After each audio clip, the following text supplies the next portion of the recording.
দেখো বন্ধুরা কি দারুণ দেখতে লাগছে না? এরকম চিকেনটা ডিনারে কিন্তু দারুণ লাগে খেতে। আমি রাত্রিবেলায় বানিয়েছিলাম।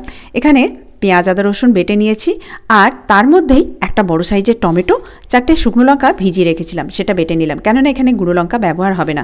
মাংসটায় নুন হলুদ লঙ্কা কিচ্ছু মাখিনি। সর্ষের তেলের উপরে একটা বড় সাইজের পেঁয়াজ চৌকো করে কেটে ভেজে নিলাম, তার উপরে পেঁয়াজ আদা রসুন বাটা 3 চামচ দিয়ে কষিয়ে নিয়ে তার উপরে 3 চামচ নুন দিয়ে দিলাম। 1 কিলো মাংস ছিল, মাংসটা দিয়ে ভালো করে কষিয়ে নিলাম।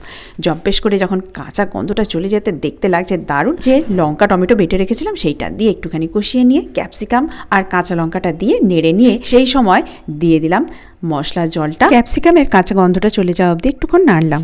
এখানে দিলাম টমেটো সস 3 চামচ, 1 চামচ সয়া সস দিয়ে এপাশে কর্নফ্লাওয়ারটা গুলে রাখলাম 1 চামচ, সেইটা দিলাম, আর ধনেপাতা কুচো দিয়ে ব্যাস পরিবেশন করে দিলাম। গরম গরম দারুণ লাগছিল, কিন্তু শুধু দেখতে নয় খেতেও সুন্দর একটা গন্ধ ছাড়ছিল। দেখো কি সফটই হয়েছে। তোমরাও খেয়ে জানাবে কিন্তু কেমন হয়েছে।